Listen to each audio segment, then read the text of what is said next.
हुजूर सल्लल्लाहु अलैहि वसल्लम मक्का की गलियों में चलते तो लोग आपको देख कर कहते, ये मोहम्मद है, ये सच्चा है, ये अमीन है। नबुव्वत से पहले भी और नबुव्वत के बाद भी आपकी ज़बान से कभी झूठ नहीं निकला, आपके हाथ से कभी किसी को तकलीफ नहीं पहुंची। लोग आपको सताते मगर आप बद्दुआ नहीं देते थे। लोग पत्थर मारते मगर आप दुआ करते थे। एक दिन का जिक्र है। मक्का की तपती दोपहर थी। सूरज आग बरसा रहा था। हुजूर अल्लाह का पैगाम लेकर हरम की तरफ जा रहे थे। रास्ते में कुरैश के चंद नौजवान खड़े थे। उनके दिलों में बुग़्ज़ भरा हुआ था। जैसे ही उन्होंने हुजूर को देखा आपस में हंसने लगे। एक ने कहा, यही है वो शख्स जो हमारे माबूदों को बुरा कहता है। दूसरे ने कहा, आओ आज इसे खूब जलील करें।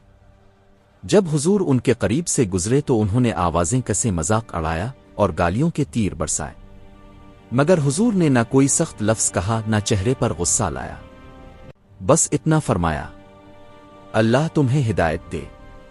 वो हैरान रह गए। वो चाहते थे कि मोहम्मद भी जवाब में कुछ कहीं, मगर अब खामोशी और वक़ार के साथ आगे बढ़ गए।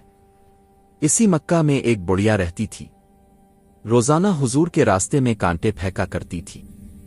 जब भी आप इस गिल्ली से गुजरते कांटे आपके कदमों में चुभ जाते, खून निकल आता, मगर आपने कभी इस औरत को बुरा नहीं कहा।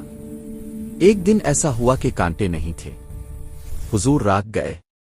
अपने सहाबा से फरमाया, लगता है वो औरत बीमार है। आप खुद उसके घर तशरीफ ले गए। दरवाजा खटखटाया। अंदर से कमजोर सी आवाज आई।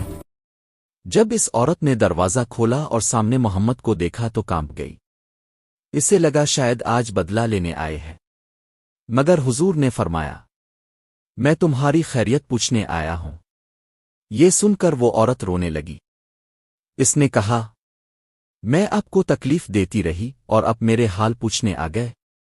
हुजूर ने फरमाया, हम किसी को तकलीफ देने नहीं आए, हम तो रहमत बनकर आए हैं। वो औरत इसी वक्त ईमान ले आई। मक्का वालों ने जब हद कर दी तो हुजूर ताइफ तशरीफ ले गए, इस उम्मीद पर कि शायद वहां के लोग अल्लाह का पैगाम कबूल कर लें, मगर वहां तो जुल्म की इंतहा हो गई। बच्चों को पीछे लगा दिया गया, पत्थर बरसाए गए। हुजूर के कदम लहूलुहान हो गए। खून जूतियों में भर गया। हजरत ज़ैद बिन हारसा रज़ी अल्लाह अन्हु रोते हुए अर्ज करते थे, आ रसूल अल्लाह बद्दुआ कर दें। इसी लम्हे फरिश्ता हाजिर हुआ और अर्ज किया, अगर आप इजाजत दें तो इन दोनों पहाड़ों के दरमियान सबको पेश दूं। हुजूर ने फरमाया, नहीं, मैं बद्दुआ नहीं करूंगा। शायद उनकी नस्लों में से कोई अल्लाह को मान ले। ये अल्फाज सुनकर आसमान भी गवाही देता है कि मोहम्मद वाकई रहमत लिल आलमीन है।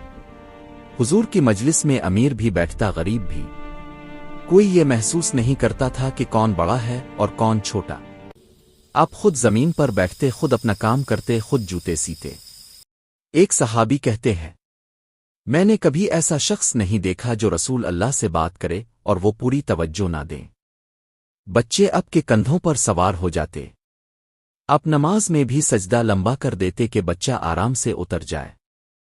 एक बार एक देहाती आया, इसने आपकी चादर जोर से खींची, यहां तक कि गर्दन पर निशान पड़ गया। इसने कहा, मोहम्मद, मुझे माल दो। सहाबा गुस्से में आ गए, मगर हुजूर मुस्करा दिए। आपने फरमाया, इसे दो और अच्छा दो। ये था वो अखलाक जिसने दुश्मनों को भी दोस्त बना दिया।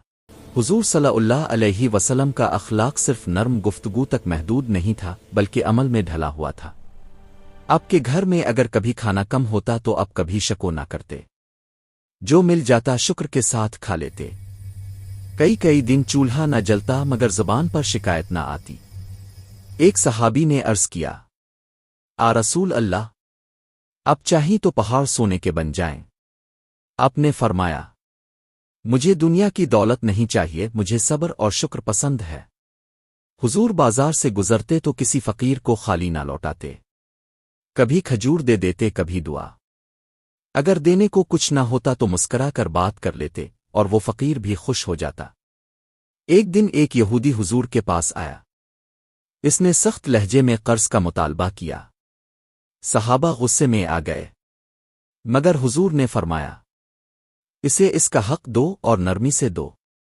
یہ دیکھ کر وہ یہودی حیران رہ گیا۔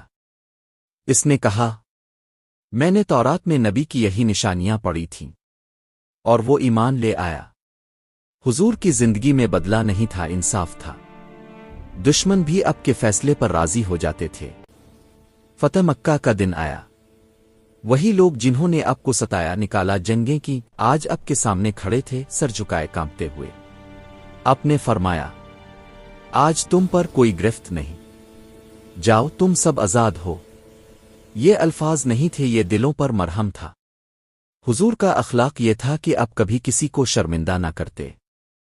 اگر کسی سے غلطی ہو جاتی تو نام لے کر نہ کہتے بلکہ فرماتے۔ کچھ لوگوں کو کیا ہو گیا ہے جو ایسا کرتے ہیں۔ اب کی مجلس میں علم بھی تھا، حلم بھی۔ غصہ آتا تو خاموش ہو جاتے، طاقت ہوتی تو معاف کر دیتے۔ ایک مرتبہ ایک شخص نے عرض کیا، آ رسول اللہ، مجھے کوئی نصیحت کرے۔ آپ نے فرمایا، غصہ نہ کیا کرو۔ اس نے دوبارہ پوچھا۔ آپ نے پھر فرمایا، غصہ نہ کیا کرو۔ یہی اخلاق تھا جس نے ایک اجڑے ہوئے معاشرے کو انسانیت کا نمونہ بنا دیا۔ حضور صلی اللہ علیہ وسلم کی زندگی ہمیں یہ سکھاتی ہے کہ اصل عظمت طاقت میں نہیں، معافی میں ہے، اصل بلندی دولت میں نہیں، اخلاق میں ہے، اور اصل کامیابی لوگوں کے دل جیتنے میں ہے، نہ کہ انہیں دبانے میں۔